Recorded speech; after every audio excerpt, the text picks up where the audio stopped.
हत्याकांड में सोनम के अलावा बाकी 4 आरोपियों को लेकर पुलिस गुवाहाटी पहुंच गई है। यहां से इन्हें शिलांग ले जाया जाएगा। इस वक्त की बड़ी जानकारी आप तक पहुंचा रहे हैं। राजा हत्याकांड से जुड़ी एक बड़ी खबर। अब 4 आरोपियों को लेकर पुलिस गुवाहाटी पहुंच गई है और यहां से उनको शिलांग लेकर जाया जाएगा। 7 दिन की रिमांड पर इन चारों आरोपियों को रखा गया है। शिलांग में इनसे पूरी तरीके से पूछताछ होगी। हालांकि कबूलनामा हो गया है आरोपियों द्वारा। इन्होंने कबूल कर लिया है कि राजा की हत्या इन्होंने ही की थी। 3 इनमें से जो आरोपी हैं उनको फिरौती दी गई थी और ऐसे में उन्होंने राजा की हत्या की और एक सोनम का आशिक है राज।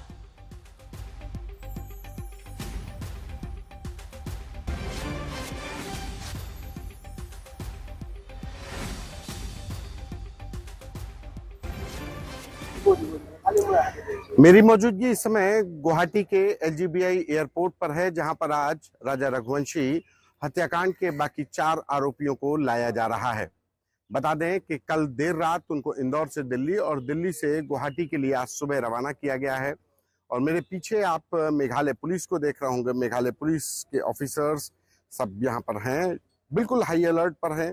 कमांडो की टीमें मेघालय पुलिस ने डिप्लॉय कर रखी हैं। तमाम गाड़ियां हैं, करीब 7 से 8 गाड़ियां हैं। अधिकारी एयरपोर्ट पर पूरी तरीके से सुरक्षा के पुख्ता इंतजाम किए गए हैं। कल जिस तरीके से सोनम रघुवंशी को भी गुवाहाटी एयरपोर्ट पर जब वो करीब रात में 10:30 बजे फ्लाइट लैंड की तो उसको कार्गो वाले गेट से बाहर निकाला गया और सोनम रघुवंशी के बाद बाकी 4 आरोपी जो राजा रघुवंशी हत्याकांड के मुख्य कर्ता धर्ता थे और मास्टरमाइंड सोनम रघुवंशी समेत 5 लोग अब शिलांग पुलिस की गिरफ्त में हैं। शिलांग पुलिस अब इन सभी से पूछताछ करेगी और जानकारी जुटाएगी कि आखिर सोनम रघुवंशी ने हनीमून पर आए अपने पति की कैसे भाड़े के हथियारों से हत्या करवाई और फिर वो करीब 1300 किलोमीटर दूर उत्तर प्रदेश के गाजीपुर जिले पहुंची।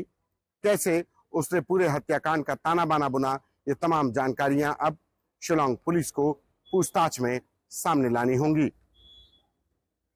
गुवाहाटी एयरपोर्ट से संतोष कुमार, आज तक। वहीं देर रात मेघालय पुलिस सोनम को लेकर शिलांग के सदर थाने पहुंची और आज सोनम सहित सभी आरोपियों को कोर्ट में पेश किया जाएगा। आज पुलिस सोनम सहित सभी आरोपियों को मौका वारदात पर लेकर जाएगी। क्राइम सीन को वहां पर रिक्रिएट किया जाएगा और इस पूरे मामले में जांच के लिए एसआईटी गठित की गई है, जिसमें एसपी रैंक के 2 अधिकारी शामिल हैं जो सोनम से पूछताछ करेंगे। मेघालय पुलिस की एक अन्य टीम भी आरोपियों से पूछताछ करेगी। सोनम और अन्य आरोपियों को आमने सामने बैठाकर पूछताछ की जाएगी। पुलिस को मौके से तमाम सबूत भी इस बीच मिले हैं, जिनकी फॉरेंसिक जांच अभी जारी है। इधर आरोपी विशाल के घर पर छानबीन हुई, जिस छानबीन में वो कपड़े पुलिस ने बरामद किए हैं जो उसने राजा की हत्या के वक्त पहने हुए थे। कपड़ों पर खून के धब्बे भी मिले। तो देखिए, आज इस पूरे मामले में बड़ा दिन है। ऐसे में जो अभी तक की छानबीन हुई है एक आरोपी के घर पर, उसमें उस आरोपी के कपड़े पुलिस ने बरामद किए हैं और काफी चीजें भी इस बीच पुलिस ने बरामद की है। जो कपड़े बरामद किए उसने राजा की हत्या के वक्त उस आरोपी ने पहने थे, जिस पर खून के धब्बे थे। अभी फिलहाल उसको बरामद कर लिया है। आज इनकी पूछताछ होगी। सोनम और जो 4 आरोपी हैं उनको आमने सामने बैठाकर ये पूछताछ की जाएगी और साथ ही मेघालय पुलिस की एक दूसरी टीम भी इन 5 से आज पूछताछ करने वाली है। शिलांग में इनसे पूछताछ होगी और इस पूरे मामले में जांच के लिए एसआईटी भी गठित की गई है।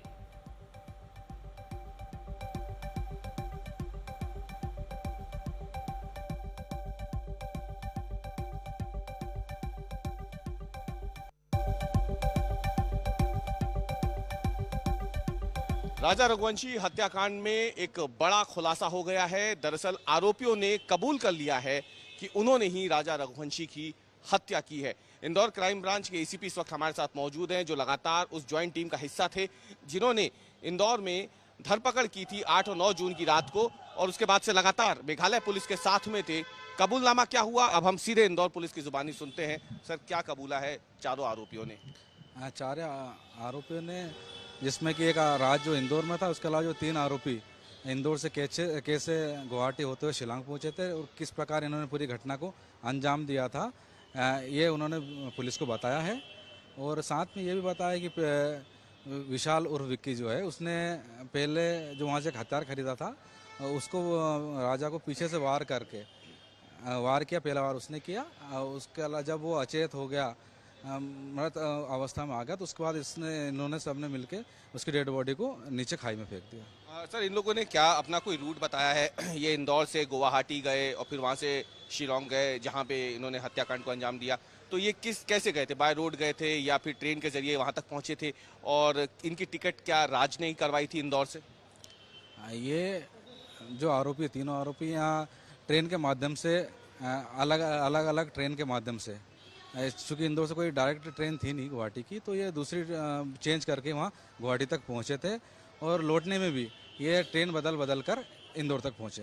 एक बात जो निकल के सामने आ रही है कि हत्या के बाद जो सोनम है वो इंदौर आई थी और एक घर में किराए से रही थी और उसके बाद वो यूपी निकल गई थी। क्या ये फैक्ट वेरीफाई हो पाया सर?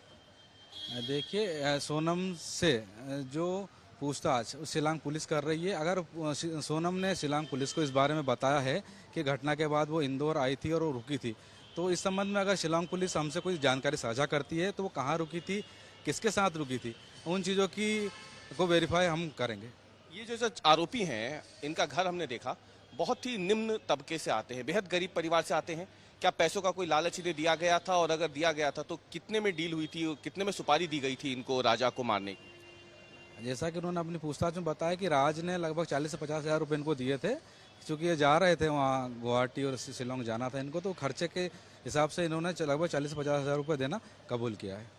एक सवाल सर ये कि जब ये हत्या हो रही थी, जब राजा को मारा जा रहा था, उस वक्त क्या सोनम वहीं पे थी, इनके साथ मौजूद थी उसी घटना स्थल पे जहां राजा को मारा गया? यानी अपने पति को मरता हुआ क्या वो देख रही थी सामने? हाँ, आरोपी ने इस चीज़ को कबूल किया है कि सोनम भी उस समय घटना स्थल पर ही थी जब इस घटना को अंजाम दे रहे थे।